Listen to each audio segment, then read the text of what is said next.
Hey everyone, it's Sam, and welcome back to the 911 Nonsense podcast. To stay in the loop, learn about upcoming guests, and join in the conversations with the Noon community, follow us on Facebook, Instagram, and Twitter. And hey, if you like what you hear in this episode, don't forget to like, subscribe, and share. Your support means the world to us. Join us in this episode as we meet Derek and Savannah, a dynamic power couple whose dedication knows no bounds. Derek, an EMT-I and firefighter, has spent years protecting others, all while being a devoted father to 3 young children and a loving husband. Savannah, a cardiology PA, followed her passion for medicine early on and has since become a highly accomplished provider. Together, they balance their professional lives, family, and faith with incredible determination and commitment. Their story of resilience and service is one you won't want to miss. Let's get started. All right, Derek and Savannah, thank you so much for joining me on the Noon podcast. How are you guys doing today? Great. Thanks for having us. Yeah, I'm super stoked to have you guys on. Like we were talking about before, it's been a really long time since I've gotten to see you guys, and you guys have just grown up to be these super awesome adults these days. I think the term is power couple, right? The power couple, yes, totally. Oh, we made it. We're an amazing couple.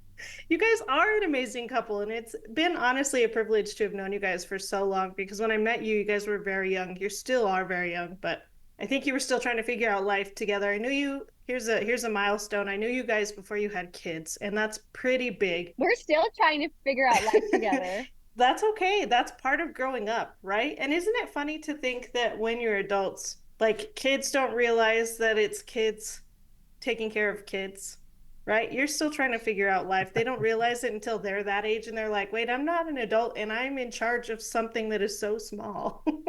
We do. We still say that all the time. We're like, how did we get here?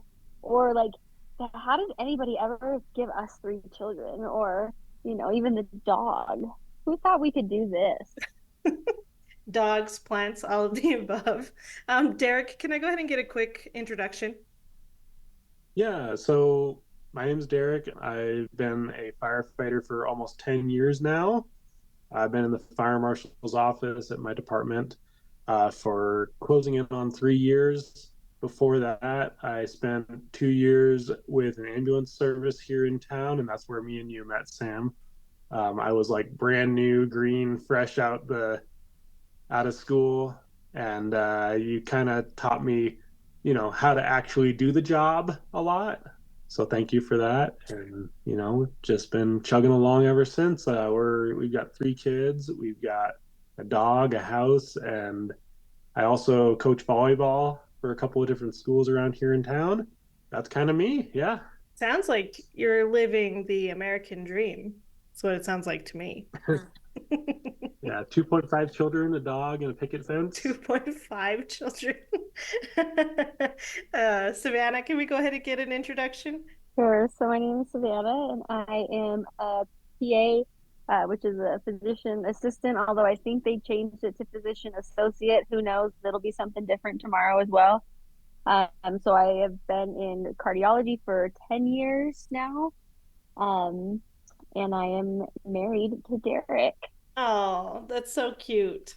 Do you know what the change for physician assistant to physician associate is for? Like, why are they changing the word there? Yeah, so AAPA came out and they have felt like when we're discussing in groups with general public that we are assistants, apostrophe S, so we are an assistant to a physician, and that is not necessarily the case. Some states we're our own practicing clinician. We can practice independently without a physician license.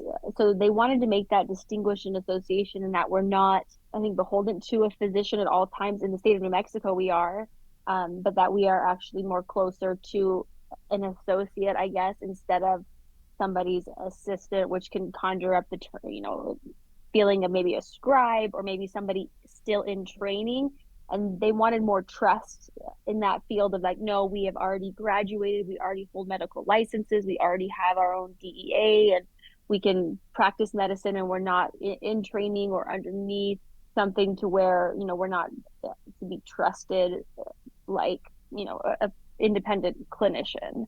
So they wanted to make that distinction inside of medicine, because we are seeing, especially in the state of New Mexico, where we do have such a lack of providers, that you most likely will see in your lifetime or have as your primary care practitioner will be a nurse practitioner or a PA. So they wanted to make that distinguish that, you know, you may never even see a doctor in primary care if you don't necessarily need one. Sure. No, that totally makes sense. And it sounds similar to like a paramedic versus an ambulance driver, right? Like sometimes it's just changing that word that helps, I guess, form the opinion of the public in our positions, correct? Right, absolutely. Just that public persona of, oh, you know, this is somebody that, you know, I can trust, or this is a paramedic, this is somebody that has degrees in medicine and that is trained to treat me, and not just, you know, somebody that drives me. This is someone that can treat me, which of course, obviously, y'all can. Right, all the providers can. And I think people forget that basics save paramedics' lives by remembering all of the details that paramedics might not be remembering, and that can make it kind of difficult. So I'm glad to hear that they are working to change that verbiage from physician assistant to physician associate. That's amazing. Derek, you said you'd been 10 years as a firefighter and then 2 years in EMS prior to that. Uh, what made you guys decide to go into such separate directions? Yeah, so I don't do nearly as much medicine anymore. I mean, I stopped at a car wreck the other day and didn't have any equipment or anything. I was like, I don't know what to do with my hands, basically, because I'm still out of practice with that. But yeah, not much of my work is medically related anymore, just because I'm spending so much time doing all the other community risk reduction and all of that stuff. For me, I took a couple classes when I was getting kind of halfway to where I am right now. I was about 5 7 years into the department. It was kind of like getting a little burned out on medicine, and was starting to notice that my stress levels were really high because of a lot of the medical calls that I was on. And so I just started looking for that way to stay in the department, stay with fire, but do something a little different. So that's kind of what led me to where I'm at now. Before that, I felt like me and Savannah really like kind of bounced off each other a lot with medicine. She was in school learning things that I kind of had a basic understanding from my classes, and it really is like medicine is not that different from level to level. It's just the level of responsibility that you have to perform in medicine, from what I can tell. Sure, and that's totally true. I only ask because, like, I think when you and I were working together, Savannah at that time was in PA school. So, what made you decide to go into EMT school versus also just going into PA school? I didn't have the grades. Oh, I feel that. Um, I feel that. I I struggled to get out of high school, and once I started college, I did okay. I never failed any classes, but I was never that stellar student. Whereas Savannah can probably tell you that she really thrived in the academic environment. And so that's a big differentiation for me. It was like I've thought about going back to school several times since then, and every time I'm just like, I don't want to be in a classroom anymore. It's Yeah. just not what I want to do. At least not to do those general ed kind of things. I love learning fire stuff. I love learning investigations, and I always thrive and do well with those things that I'm really interested in. But like, I took a nutrition class just because I wanted to learn more about basic nutrition, and they had me like back in biology 101 kind of stuff, and it was like I don't have that much interest in this level of thinking, and so that's where I struggled. Yeah, no, that's totally understandable. I think it can be super ridiculous to have us going back to all of that basic knowledge and you're like, I did this 15 years ago. Why do I need to do it again? You know? Yeah, and I think it all is essential. It's just not what I want to do. Right. Well, and it makes it hard too to stay relevant to that, right? So I haven't been in school in so many years. Like, why am I going to go back and retake classes that I took 10, 15 years ago if it's not anything that I learned previously? So I get that. That's totally hard. School can be hard. Savannah, what made you decide to go PA route? Oh my goodness, if my mother's listening. It was really not ever a choice. I don't know. So Derek and I have the unique experience of having grown up together, right? So Derek and I met at 11 years old and then we started dating at 16. So I often will be like, what do you remember from this? And growing up, that was always just the expectation. The expectation was you would get a college education and above. So and it was I felt like it was really always medicine or law that was expected. So my sister's a PA. She works in mental health. And I'm a PA, and my brother holds advanced degrees as well. So that was just kind of the expectation. I do feel really lucky in that I, even from a young age, just knew it was gonna be medicine. I love medicine. I love what I do. I love the heart, especially. I can't imagine ever changing specialties. So I feel like I just have kind of that unique of this is just it was what was expected for sure, but it luckily it was what I truly loved and wanted to do. And just always, kind of always knew that that was what I would do. Yeah, that's exceptional knowing from such a young age. If you had the opportunity to change it, would you change it if you could get out of medicine? Oh no, not medicine. I love medicine. Do are we burnt out at times? Absolutely. Did COVID take a hit? Absolutely. Are there days where you're like, why am I doing this? Would I ever encourage my kids to go into medicine? Probably not. At this point, we've talked about that of like, would I encourage our children to choose this road? No, I think for a couple reasons. One, the student loans, which is a completely different topic, but also it's a hard road, and I feel like there are easier ways to have that balance of life and family and career than medicine. Um, and especially the type of medicine that Derek and I practice together. That's that it's hard. But I love what I do, and so if my kids wanted to do it, we would do it. Um, Certainly, we've talked about before. You know, would I had we could we do it all over again? Would I go to med school like I had planned? Would I do that differently? And I think at times I'm like, oh, absolutely. And you know, we've even talked about going back down that road, but with our life right now and our lifestyle, it's you know PA has given me everything that I've wanted. You know, I get to practice medicine in a high paced and you know critical care environment. But I get to come home most nights. I get to be home and be there with the kids and take care of that and not have the you know immense responsibility that you know my physician professional counterparts have. So um, if I could do it again, I would do it the same way, I think, right now. Ask me next week. That's awesome. And I really do appreciate your honesty when it came to, whether or not you would encourage your kids. And that is something that I ask a lot of providers that I know. Like, what do you do if your kid comes and says, "Hey, I'm interested in the medical field"? Do you sit down and do you have an honest conversation with them, or do you say, "This is the best thing I've ever done in my whole life"? You know what I mean? Because if I had kids, I would not encourage them to get into the medical field either. This is a hard road, and seeing the people that I've seen come through and the amount of people that have committed suicide because of the jobs that we do is just not, it's a hard position. And it's hard to explain that position to somebody who's so young. Well, I think it's a big investment for a career that most people don't last more than 10 years in.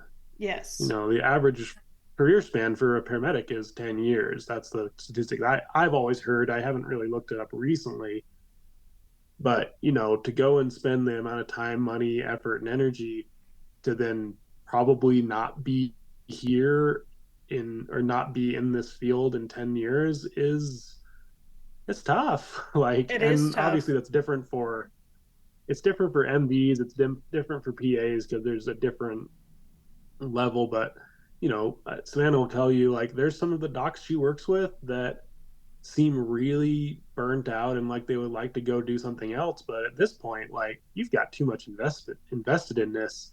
You can't go do something new. There's too much time, money, and effort.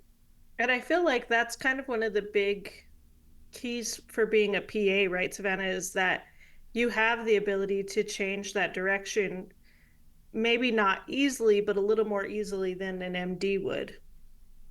Oh, tons different than an MD, right? Once you're a specializer, you've done your fellowship and you're a full-fledged cardiologist or interventional cardiologist or electrophysiologist. I mean, that's it for life, right? You're done that, you're there. I mean, you could always go back and practice general medicine. Um, but I mean that's it, right?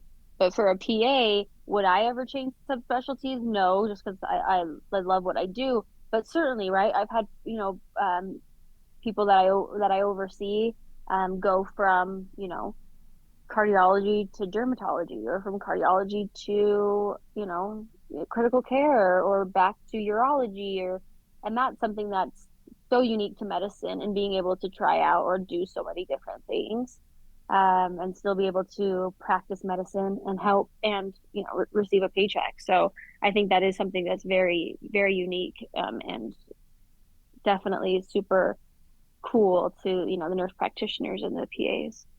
Sure. No, and what a great answer.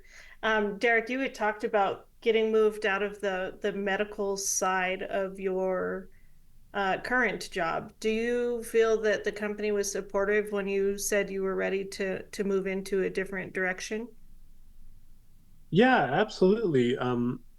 So my department, the fire marshal's office, is not something that a ton of people want to do. There's like a core few people that are really interested in it, and for the majority of guys, they're happy to be on a truck and running calls. So for any time they get somebody that is interested in it, I think they pretty much welcome them open arms because they're just always trying to fill those positions. Yeah, So yeah, the department was really pretty happy to have me there and happy to have somebody that's actually interested in the position instead of just volunteering someone, because that happens a lot. Is we get a lot of people that they get forced into a position and it might not be some, they do their best at it and they do what's necessary, but it's not their passion. And so sure. I think they always prefer to have somebody that actually wants to be in a position over somebody that's just there. That's actually pretty surprising to me that people are having to be forced into these positions with the amount of burnout that we are seeing right now. You know what I mean? I feel like that would be a harder to get into position because people are wanting to get out of medicine, you know? Yeah. Well, with our department, there's also, there's busy stations and there's slow stations. You That's can work true. one of those busy stations and be busy all day long, every day, basically. And then if you feel burned out, you can go chill out at one of the slow stations and, enjoy some time. I don't know a lot of people that actually take advantage of that. It seems like people kind of get where they like to be and then stay there forever, basically. And that works for them, I guess. But yeah, people do what they need to do, and I think that option's always available for them. And do you feel it kind of sounds like I already know the answer to this, but do you feel like moving into this position has helped you significantly in getting away from that burnout feeling? Yeah, I mean, Savannah is shaking her head, yes. I think Savannah could tell you, like, I was getting pretty crispy there for a little bit. I was not really in the best headspace. I went through a testing process to get to engineer and I promoted, and then things just I was just in kind of a really dark place. I was not happy. I was feeling really down on myself. I was struggling with suicidal ideations. I was struggling with and feeling inadequate as a parent. I was struggling with a lot of different just personal demons and anxieties, and I didn't feel good about aging. I was getting a little older, so just feeling like I wasn't doing as much as I used to, and all these things were piling up. And I finally, through some deep talks, some therapy, some talks with Savannah, I kind of realized like, oh, this all comes back to some bad calls that I've had and some bad experience I've had with medicine specifically that have led me to this place. And so I've got to try to cut that out at least for a little while. And were they receptive when you made that decision, or was it something you had to like kind of fight to get into to switch over? It really worked out really well.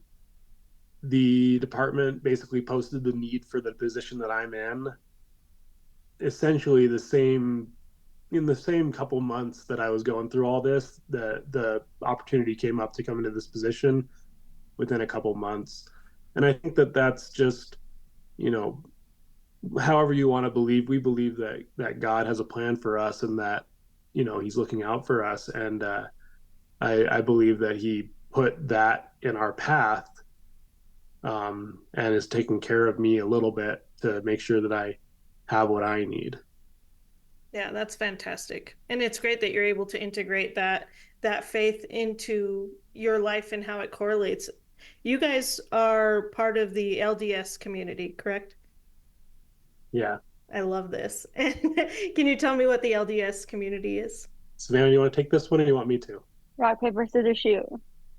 Um, yeah, so we are we are members of the Church of Jesus Christ of Latter-day Saints, right? So that is our faith, and we believe in a loving heavenly parents, and that we believe in Jesus Christ as our Savior and Redeemer, and then that comes with a lot of great benefits in terms of our faith, and but as in many religion, we also struggle with um, certain aspects as well, of course. We are, um, we have the great gift of having transgender family members who we absolutely love and adore, and are our most, not correct English, our most favoritists. We love them to death. So we are very, I would say, very pro LGBTQ, QA plus. My nephew will remind me, and so that comes with some, treading some waters at times with certain things. Yeah, so you guys were both raised or born into, I don't know how it works with LDS. So you guys were both raised in LDS? I think you can say born into, raised into, either way is not incorrect. Yeah, we've always been in the church. The community we came from in Arizona is heavily LDS. There's just so many people, and we grew up about a quarter mile from each other, but we were in completely different churches because there's thousands of people in the church in the community we lived in. And so even at our high school, it was probably a third of the population, and this was a big high school. It's now a 6A high school. They've added on 6A from 5A now, so it's That's a big huge. school. Yeah. Yeah, we had like 673 in our graduating class, Oh, and wow. um, we have a program inside of our high schools, and even here at our local high school, where you can take an elective where you get pulled out for what's called seminary, right? And so where you learn, it's like Bible study. And at our high school, they have that every hour, even beginning, A hour or 0 hour, 4 classes every hour running. So it's just a big community. A little bit different here, but It Yeah. sounds big. same. And you did bring up the transgender family members. So is that something that's pretty like highly looked down on in your community? I don't know if it's looked down on so much that I don't think the church quite knows what to do in that situation yet. Not to say that people coming out is a brand new thing, but I think it's becoming something that they can't ignore anymore, if that makes sense. And so there's just a lot of growing pains that are coming with that, and a lot of, still figuring it out, I would say is what it is. Yeah. And, we're not spokesmen for the church. We're not people that can speak with authority for what the church stands for or not. We can only say what we stand for, which is that we believe that, our Heavenly Father loves all people, and that we have a duty and responsibility to do the same. And do you feel that that causes any conflict between you and the church or you and your community? Yeah. That's understandable. I love learning about different people's beliefs and their thoughts. So I do ask a lot of questions. And one of the first things I learned about you, Derek, was that you wear white underwear when you go to bed. Not just when I go to bed, all the time. Oh, all the time. Oh, you wear the white Yeah, all underwear the like time. under everything all the time? Well, and not in instances where we can't. So we don't wear them in instances where we can't wear them, right? So like swimming, they're not underneath our bathing suits, right? And when we Oh exercise, yeah, no, sure. they're not underneath that, right? Or, you know, It's swimming, sports, and sex. That's yeah, the three S's. We don't do it during swimming, sports, and yeah. sex. There you go. See, I figured it would have been more important during sex than not during sex. Oh my gosh, Derek would die. So, Derek, you talked just to go back a little bit. Let's talk about your schedules. You guys' schedules are absolutely insane because you're doing these both really incredible jobs, and then you have three children to mix all into it. Like, how do you guys make that work? It's day to day. It really is. Um, so like this morning, Savannah got out of a sleep study with our younger boy at 5:30 this morning. She came home and we got the kids ready for school from about 6:30 to 7:15. Then we cleaned the house a little bit till we came on here with you.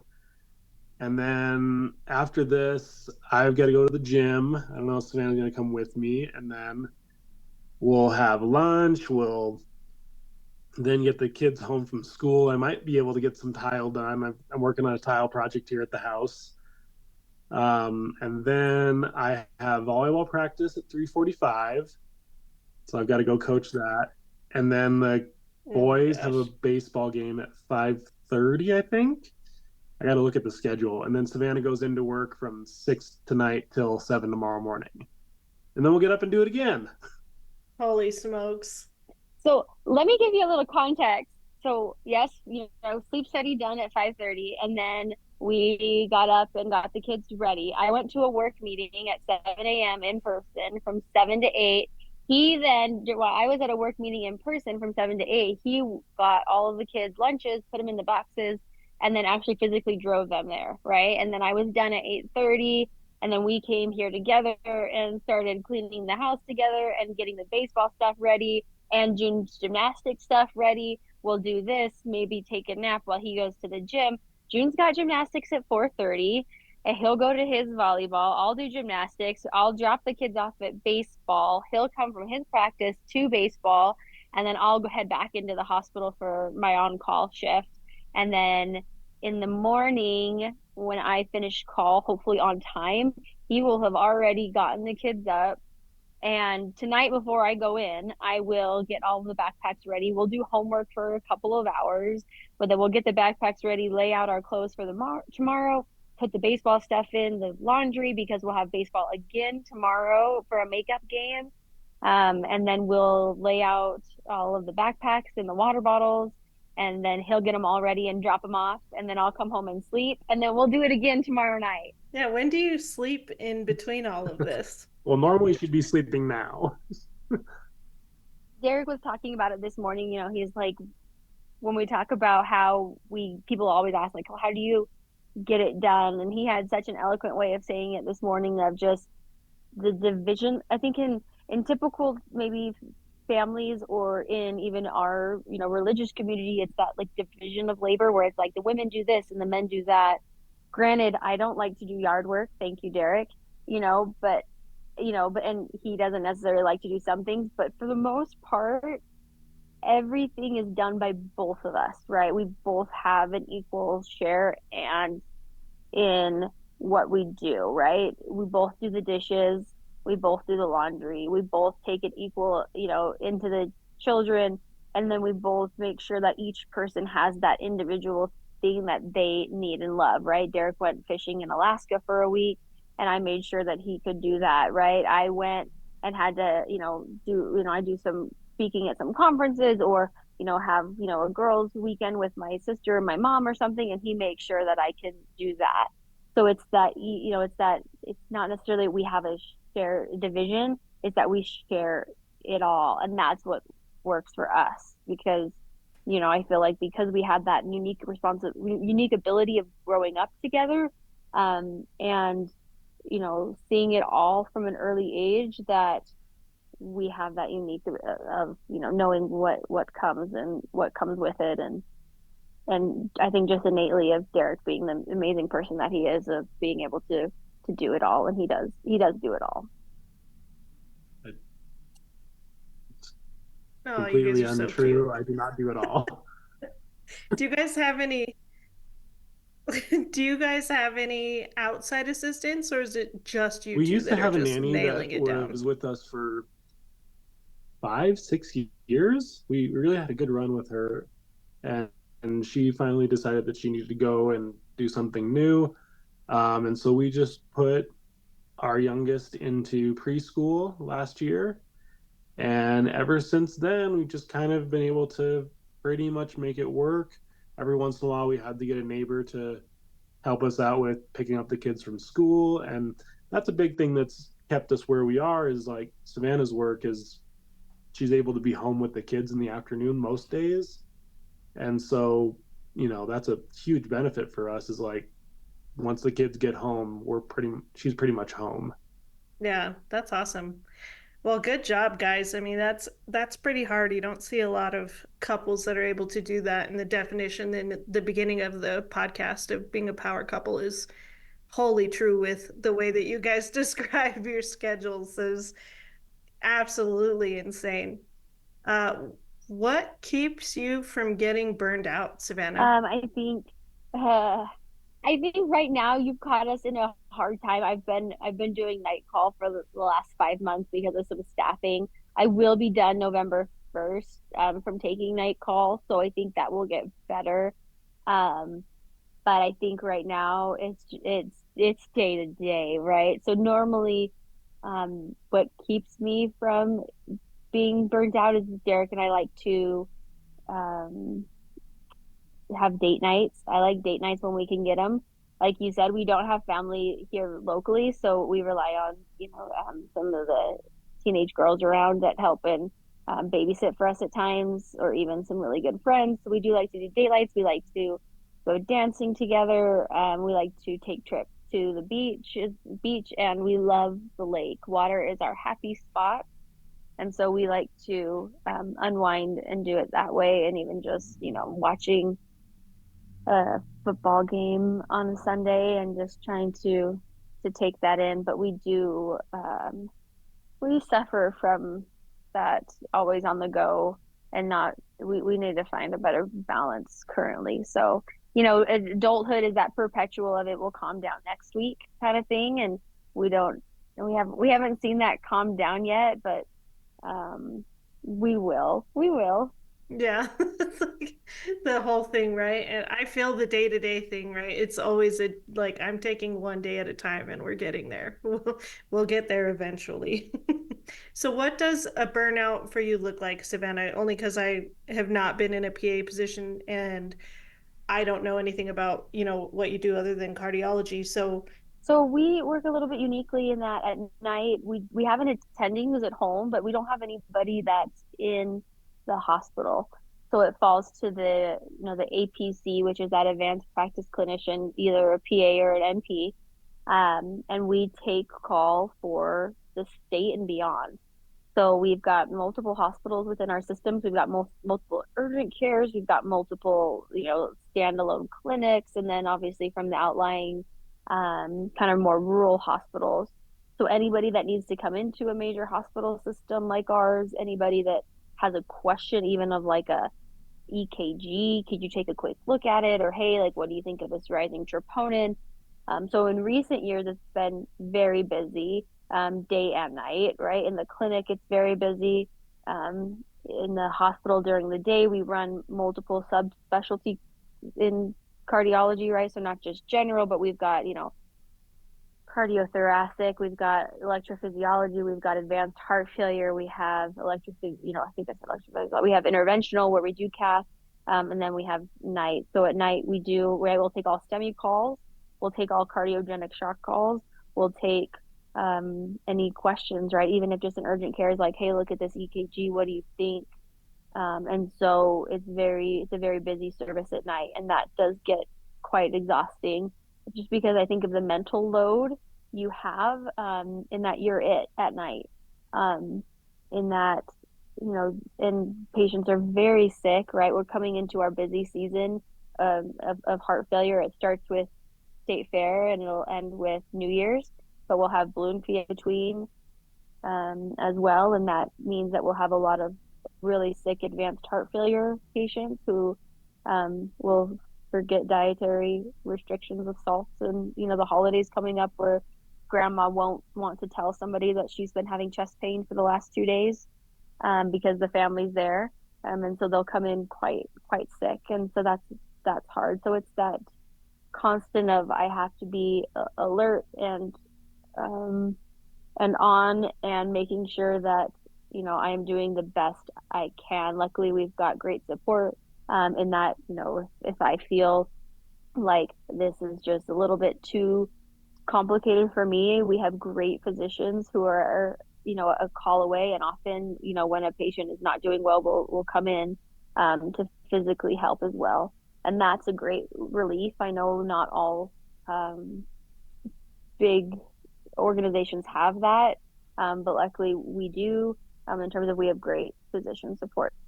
So that helps. But it is that day in and day out of, okay, here's, a night I'm not going to sleep. I'm going to come home, and try to get maybe 5 hours, before the kids are home. And then I'm going to do it again for 14 hours the next night. And then just in the, unique position I have right now of being in administration as well. And then just making sure that, the other APCs that we have are taken care of as well.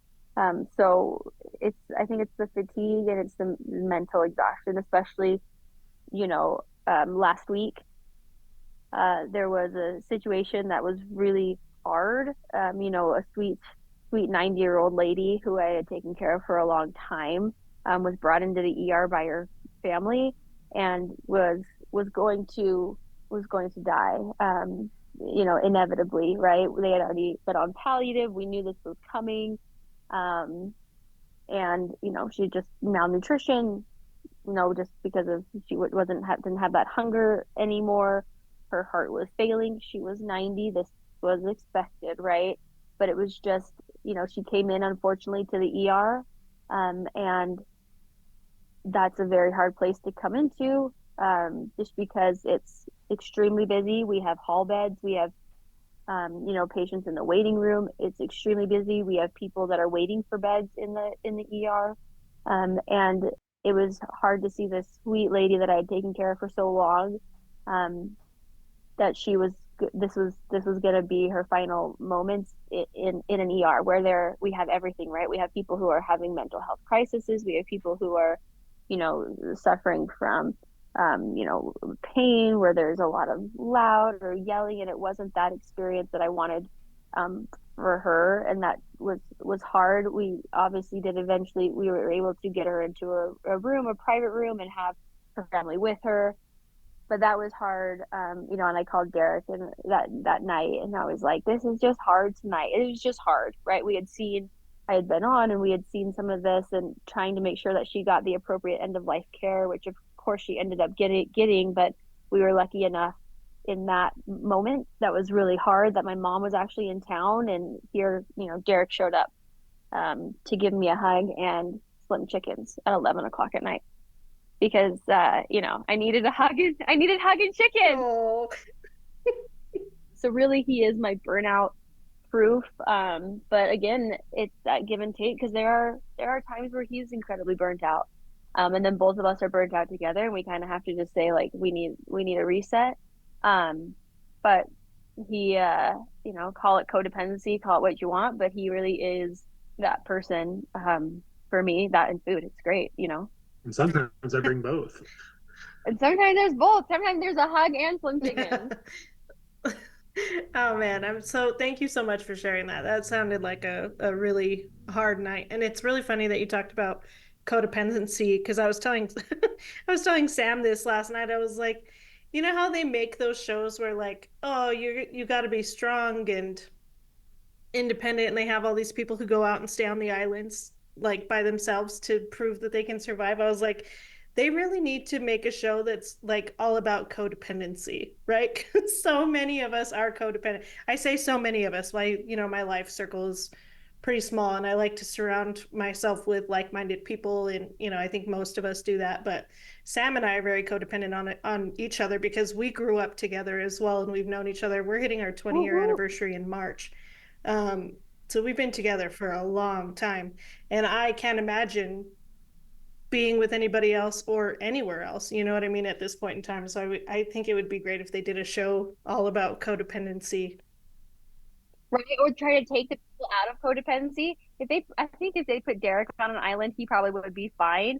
But you put me on an island, 10 minutes in, I'd be like, oh, call, I need, like, I, you know, I think we would do great on, what was that, Survivor's Race or Yes. The Amazing Race. the Amazing Race. We would not be that couple that's like, they wouldn't want us. We wouldn't be enough drama for them. Oh, Sam and I would be for sure. I don't think Sam and I could ever work like together at a job. I just don't think we would get along well enough, but we do survive. So we'd see. We'll never get put to that test. Oh, that's funny.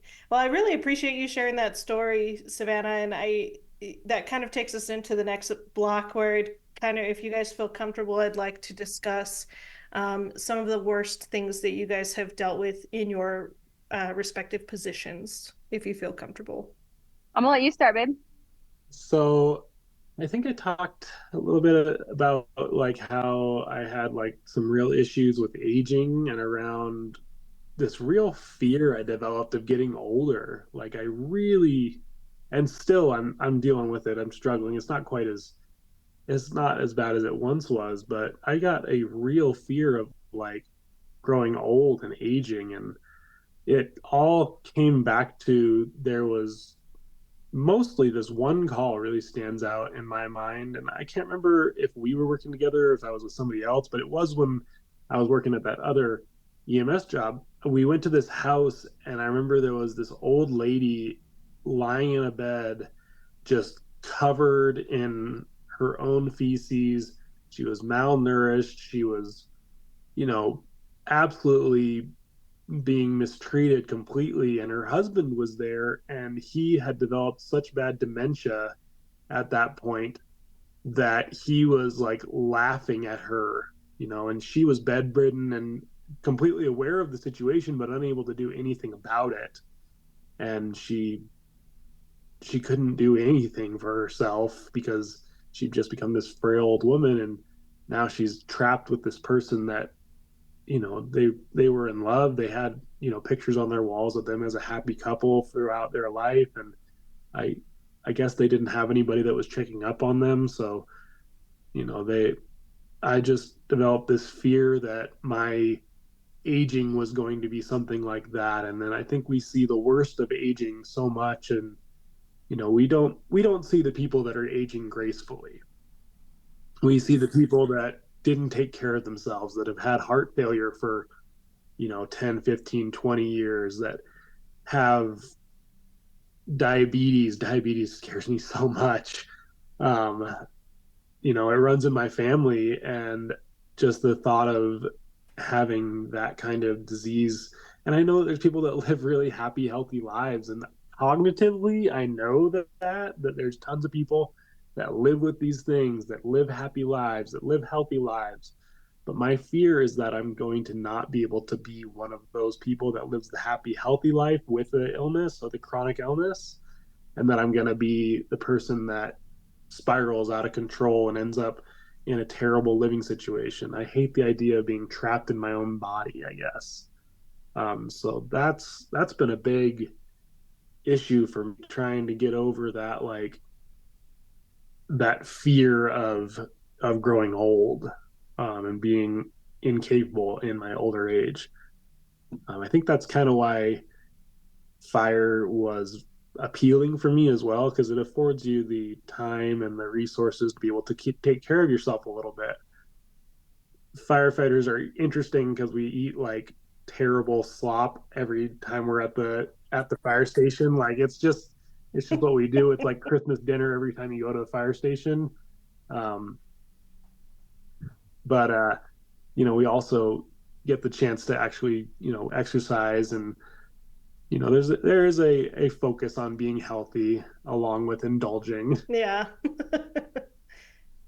Yeah, well, I appreciate you sharing that. That is a pretty legitimate fear. And I think that a lot of us, especially kind of in this age group, are starting to feel that way. I was telling you that, my wife was struggling this year with her birthday as well because it is an older year.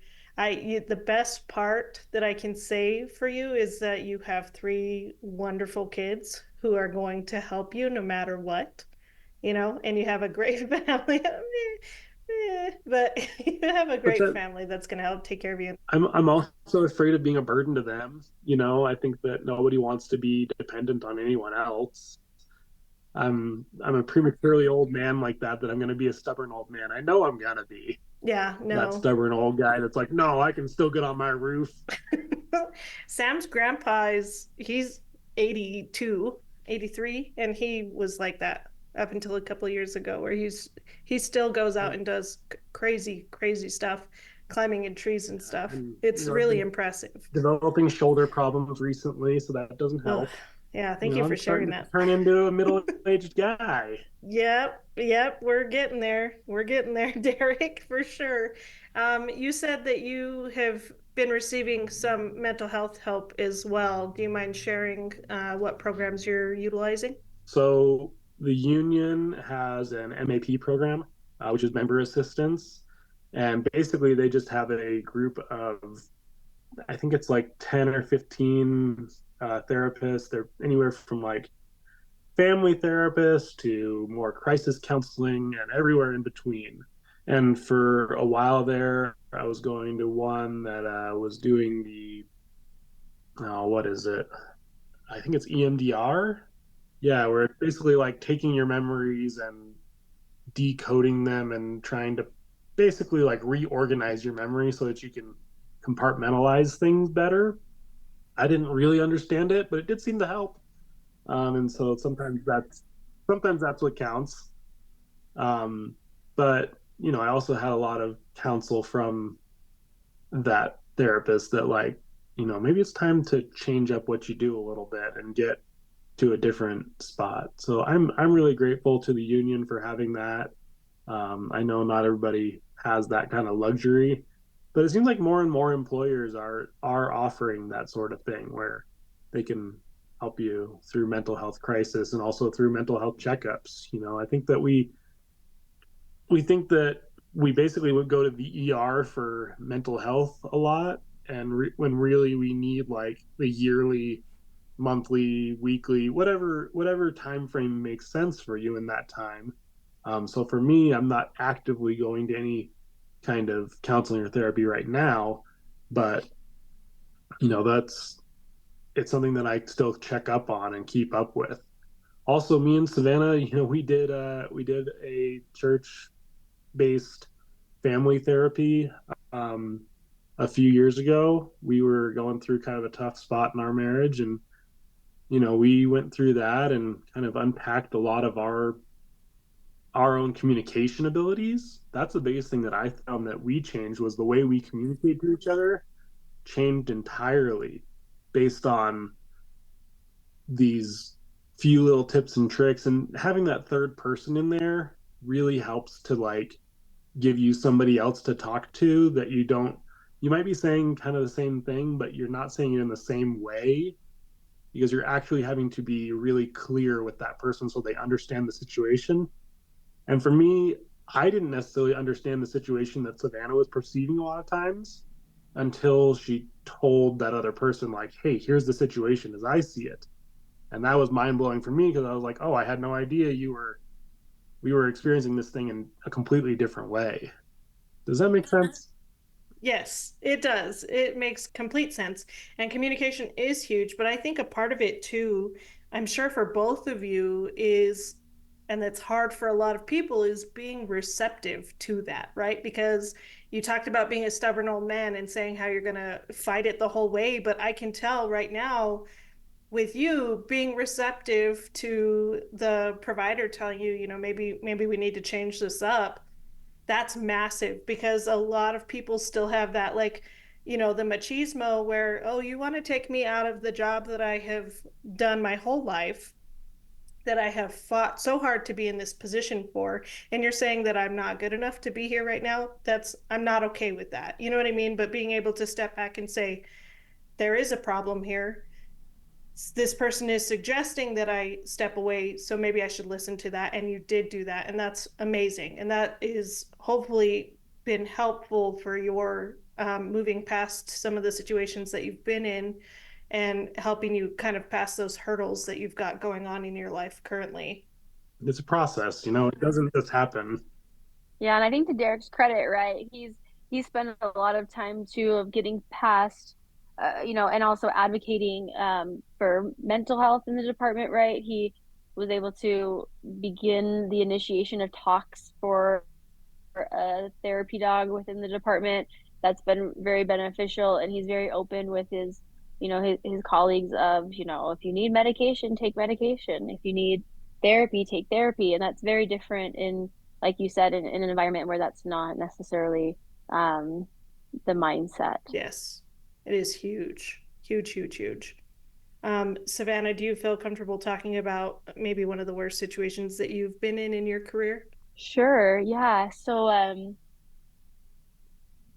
bit of a background. We have some family members who struggle with addiction, and so addiction has always been one of those things that I either take really hard or I get burnt out in terms of caring. I feel like, um, what's the word I'm looking for? My empathy level gets low quickly just because I've had to deal with it so often outside of work. So 30-year-old at the beginning, 30-year-old male with advanced heart failure due to methamphetamine use. And the methamphetamine use at first was to simply just get through the day. He also worked in healthcare. Um, and, it's just, getting through the shift or trying to decompress. But now, heart only functions at 10%. So, and I have a little bit different in that I work with these patients, monthly and for years and years. So some of these patients I have for years, and close now to even a decade. And for, you try all the medications, you try the behavioral therapy, you see them monthly, you develop a relationship, you see their children, you see their family members, at even times, there's things outside, you'll see them at, at you know, birthday parties that your other children are invited to. So you have these relationships with them. And, we started medication for the heart failure, hoping that it was going to do and go well. The medication wasn't doing what we wanted it to do. Heart was still not functioning and starting to fail. And this had been years at this point, having, a relationship to where they call regularly, right? With wives calling, how can we help this? And it all came down to that methamphetamine use, to where eventually, you have to have that talk of, this is it, right? Like, either you keep using and you die, or you stop, and after a year we can get you on the transplant list. And it was so amazing that next year to see him do so well. um we do drug tests and nothing came up, and he was doing so well. And we'd even seen just a little bit improvement. He went from a 10 to a 15% heart function, which, in advanced heart failure, I'll take it as a win, Yeah. right? Yeah. But still to the point where we were needing transplant, right? And a young gentleman with children, right? And nothing else, right? His didn't have, kidney disease or diabetes or anything else that, we would put him at a lower risk, lower tier on the heart transplant list. So we started talking to UC Denver and getting him worked up. And that final appointment on his year mark, I saw him on the schedule that morning. I was so excited. We were there, and he didn't show up for his 8 o'clock appointment. And at that point, we were to the point where you have that relationship again. So I called his phone. I don't normally call patients when they miss appointments. Yeah. It's like, good, whoo, free space, right? Yeah. Yeah. I'm gonna go downstairs and get a snack. But he didn't show up, and this was weird because this would be the one that we signed the papers and we're going to Denver, and for transplant, and he didn't answer. And so I had tried his emergency contact with his wife, and she hadn't answered. And so I was like, oh, that's weird. It's an 8 a.m. appointment, probably just overslept. But I did try again at around the 9 o'clock, and his wife did answer. And just, that when you hear the other line, and she was just sobbing hysterically that he had used again that previous night for the first time in a year, and that because he had been so clean, he had used too much and had died. And that was gut wrenching because we were, I think in healthcare, we don't necessarily see, to Derek's point, sometimes, you only see people in their worst. And in my line of work, it's really nice because we get to see them come in with a heart attack, be treated, and then I get to see them year after year as they get better. And so it's hard when we see those patients that succumb to their illness and injury, and then you have anger of like, what was all of this for? The years of work we put in, and how could he do this and leave his family and his young kids, and realize just how strong addiction can be. And having done this now for 10 years, we have multiple stories like that, but that is just one of the just devastating days to where you just don't feel like you can go back in and see that next patient, right? But realizing that those next patients have waited months at times to see you, and you have to wipe away the tears and say, I'll think about this when I get home, because there are 14 other patients for the rest of the day that need something that I could help. And then you come home and you cry and control and uncontrollably sob, to your spouse or to your loved one, and just that frustration. So that's really hard. Some days there are wins, and then some days there are not. Yeah, that one is hard. And thank you so much for sharing that. I'm really sorry that you had to experience that. And the fact that you gave us a little bit of background on that too is huge, because it lets the listeners understand where you're coming from, right? Because in the EMS system, when you see these, these chronic ETOHers or these chronic drug users or abusers that like do this day in and day out, it's hard to, even when we see them over and over and over again, multiple times in a day or multiple times in a week, it's hard to develop that kind of a relationship with a patient like you had developed with not only the patient, but the patient's family. So kudos to you for doing that. And I'm sorry, because I know how hard that can be and how hard that is on not just you, but on your family too, because you do, as healthcare providers, we take that home, and we try not to show it, but sometimes we need to express that. And it sounds like you guys have such a great relationship that you are able to kind of, get that out and share and be comfortable with sharing, which is fantastic. To speculate a little bit, if you feel comfortable, why do you think that he used? Why do you think he did it on that night? Yeah, so I have my thoughts, right? I think because, and this is just speculation, right? It was the night before. He knew the stakes going into it. He had been clean a full year, and we know that because we do tests. Um, and I think that, having talked, about this with other colleagues too, I think that the thought of him of I may never be able to use again, right? Because I'll have a new heart, or just the weight of open heart surgery is, granted, never had to do it myself, but I see patients day in and day out of knowing what's coming, and I think the weight of, am I worthy enough to receive somebody's heart? Because obviously that's a life for a life. Am I worthy enough? And do I think I can do it? Do I think I could never use again? Do I think I can own up to receiving somebody's heart? Do I think I can go through the surgery, the pain, the recovery, the medicine for life, the things that will come? And for somebody that struggles with addiction and probably mental health, when you have an addiction potential, can be overwhelming and stress and release all of those same triggers to, that brought you to use in the first place all over again. So you think he was afraid of failure, of failing that opportunity? Right. And the stress that comes with it and Yeah. all of that of, Yeah, I mean, transplants are no joke, and it doesn't matter what you get in a transplant, that changes your life forever.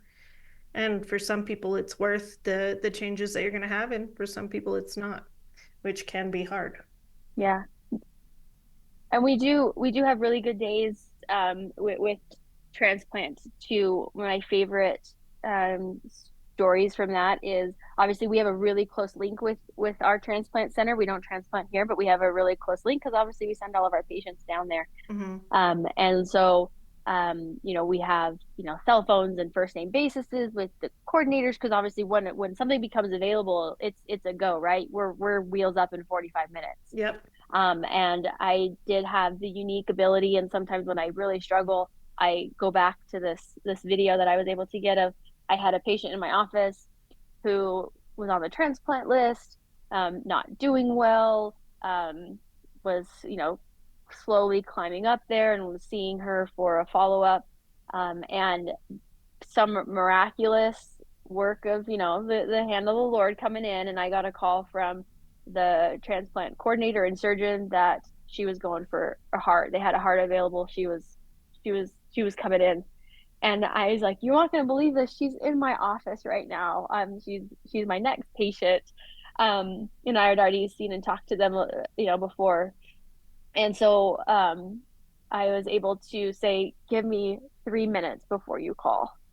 And I had walked in there, and of course, I don't think I could keep the stupid grin off my face, and I was like, "Where's your cell phone?"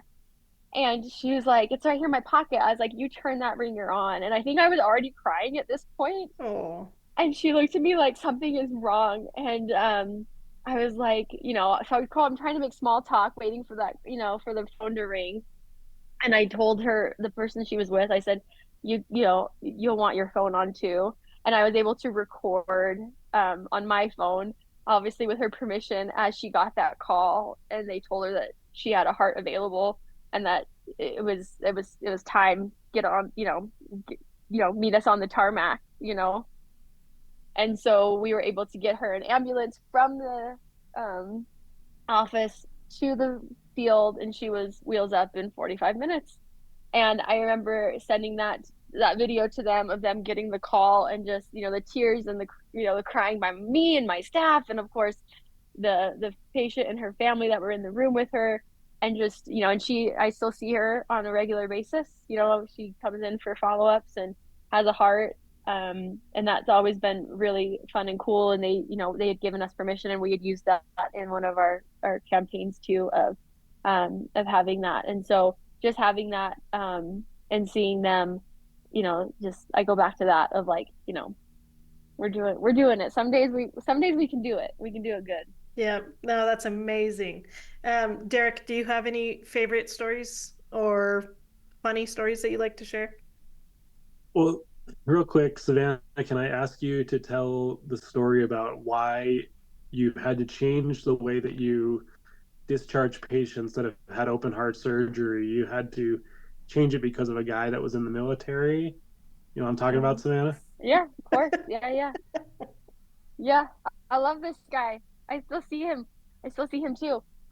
So obviously we give strict discharge instructions, right? Of like, hey, like, no driving for 6 weeks, sit in the back seat, you know, when you cough, use a pillow.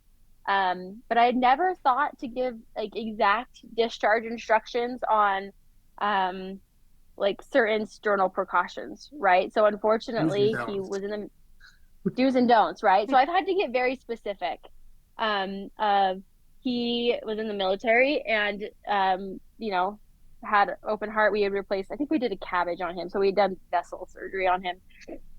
And he had decided that he was feeling so good, he was going to jump with his paratroopers. And he jumped out of the airplane Oh my God. probably just 8 weeks post surgery, post sternotomy, right? And we've got some wires, but they're not like gonna hold against, you know, that parachute opens and it is forceful.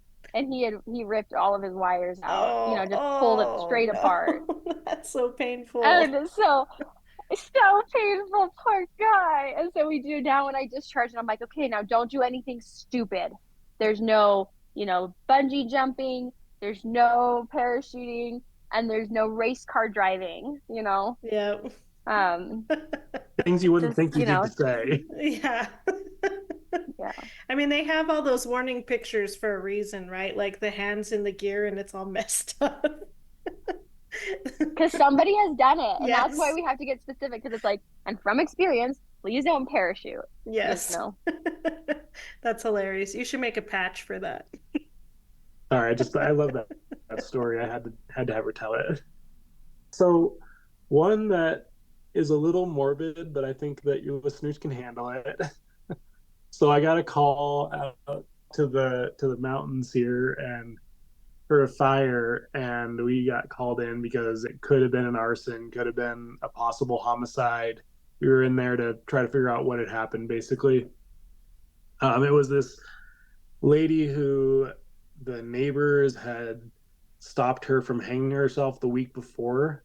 And then, a week later, her boyfriend left the house, and then the house caught on fire while he was gone. So right there, that's a little bit like, okay, man, like you left the house and then the house caught on fire with your girlfriend in it like 10 minutes later. Little suspicious, little Yeah. sketchy, not anything that's gonna like get you arrested or in cops or anything, but we're definitely gonna take a close look at that. um, so we got in there and we found her burned remains. It was basically just a torso and a head at that point.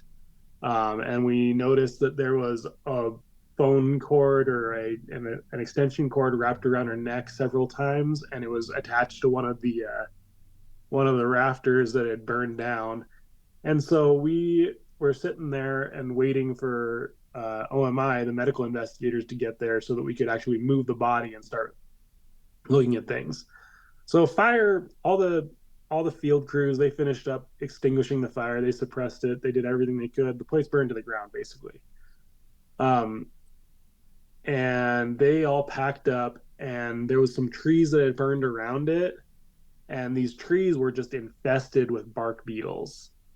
And so once the fire went out and it started cooling down, all the bark beetles came up out of the ground because they'd been displaced out of the trees, and they're just like they're trying to get inside of our clothes the entire time we're out there. We were out there for hours doing this, and we had state fire there and us and OMI. There's a ton of people there all trying to get through this, and we're all just like sitting there slapping at ourselves the whole time, and it's awful. Finally, it's like probably 7, 8 o'clock at night. We've been out there cooking for hours, and we're ready to flip the body over and start taking a look at a few things because we finally got the warrant stuff figured out. It's a whole huge process that I had no idea about until I got into this position. Just how much goes into just starting an investigation and seeing it through to the end. It's so much more involved than I ever thought it would be. So, anyways, OMI finally gets there, and we're ready to flip the body over. And of course, in that moment, my cell phone rings, and it's like 7:30 at night, and it's my kids wanting to say goodnight. Oh, And so no. I'm not gonna say no to my kids. Like I gotta say hello to them. And so I pick up my phone, and I'm like, hey guys, and I'm swatting bugs off of me. And they're like, oh, will you sing us a song? And I'm out there Oh. with like 5 guys that are like crusty and old, and they've been doing this for 20 years. And it was seriously one guy who had a cigarette hanging out of his mouth the entire time, and he had like 2 or 3 weeks left. Like he's just that guy that is just completely crispy and And it's just, not just a phone call. Tell them that they called you on FaceTime. oh, it was FaceTime. They were like, "What are you doing, Dad?" And I'm like, "Oh, I'm out here in the mountains, just enjoying an afternoon in the mountains." And Oh, so finally, OMI's like, "Okay, we're ready to flip her over." And the old guy's like, "Hey, check it out, Tanner. We can see her guts fall out while we turn her." They turn her over, and my kids are on the phone and like, "Hey guys, get to bed quickly. All right, good night." And then they turn her and they're like, "Oh, look, the phone cord's wrapped around her neck like 15 times. You got to Jesus. get in there and see if she inhaled any smoke." They're like, "Sing us a Oh song, sing us man. a song." That's so funny. Oh, that's so cute. Kids are so cute. So they were completely oblivious, and I'm just like trying to balance these two opposite worlds completely, and they're cramming together in that moment. And that's kind of what we deal with, is like these moments of collide. Especially in the medical field, right? Like you're bound to have that happen probably multiple times. Oh man, that's rough. That's a crazy story, dude. Like I am not gonna lie, I'm really jealous because investigation is something I've always kind of wanted to go into, but not enough to actually do it. It just, if you ask my wife, like I constantly change the things that I want to do. Um, for my birthday, did you see the picture that I posted by chance? Fly fishing stuff, right? Not fly fishing, but just fishing in general. Like I've never gone fishing, so I went and bought, Okay. and when I do it, I go hard. So I got Yeah. a whole basket worth of fishing supplies just to go out and go fishing. We're buying the license on Tuesday, so that'll be a lot of fun. I'm super excited, but I Well, am we that should go kind of together. person. We totally should, dude. I'm so down. So I just want to give you guys a couple minutes. If you want to talk about anything specifically that you came in wanting to talk about, or you want to talk about anything we didn't get a chance to talk about, I'll give you guys a few minutes to do that now. Yeah. So like Savannah was saying, we're a little bit different from a lot of people in our faith and our family, in that we are huge advocates for the LGBTQA plus community. We don't pretend to understand the situation that people are in, but we absolutely want to support. And I hope it's okay that I say that my mindset and my thought process on those things was very much shaped and molded by our time working together, Sam. Oh, that's Um, sweet. I don't know if you, I don't know if you would have known this or if we ever talked about it, but I never really had any friends that lived any kind of alternative lifestyle or anything like that. What I would have considered an alternative lifestyle. And while I've always been a pretty open and friendly and you know fairly open person, I my experience with you and realizing the person that you are, um, absolutely informed the way that my belief system has been shaped now. And so just thank you for being a person that represents your group well. I don't know that I would say that, but thank you. I think we all think that we're worse representatives of ourselves than we are, probably. That is a true story. Uh, we all think the worst of ourselves, unfortunately. It's kind of a natural human thing, or at least it's a natural American thing, I think. I don't know if happens in every culture, but it's pretty common. Yeah, no, it's true. Well, thank you. I appreciate that. And that's very sweet. Even though we don't see you guys very much, we love you. Oh, You we know. love you guys. We talk about you and your children constantly. I hope you, and I told Savannah that a couple weeks ago. I was like, we don't have children, so we kind of live through your guys' Instagrams where we're just cracking up about the kids and you guys and everything. Well, you should come. We'll get together, and you gotta at least meet June in person, because I know. she's even better. Oh, I'm sure. So we're always looking for babysitters. I don't know about that, but Maybe not that. maybe not that far. What about you, Savannah? Anything to say or talk about or No, I just second what Derek said of, yeah, young, we got married at 19 and 21. and you definitely were our first interaction. And just absolutely, adored you and Sam, and we just so appreciate, you and who you are, and just being such an amazing teacher and role model for Derek, in those early years when, there were, hard calls and hard life, and the amount of time that you guys spent together on the ambulance together, and just nothing but the highest of, accolades, and just the highest of you both. And thanks for taking baby EMT over there into a full-fledged firefighter and giving him the love of what he does. And I think it all comes down to those early interactions on the ambulance, and just so appreciate you and all that you do. And well, I appreciate both of you guys, and it has been an amazing couple of years, and several years. I mean, you said Jackson was turning 10, or he is 10.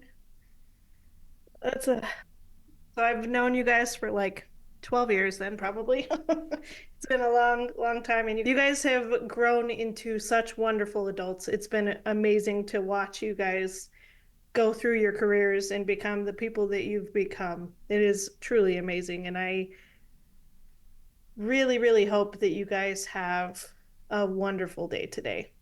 well, thank you. Just gonna have to get some sleep. Thanks for tuning in. If you're enjoying the show and want to show your support, be sure to check out the Noon merch store on Bonfire. Find the link in the description below. Also, if you have any guest suggestions, or if you're interested in being a guest on Noon yourself, visit the website at www.samspursuit.com to get in touch.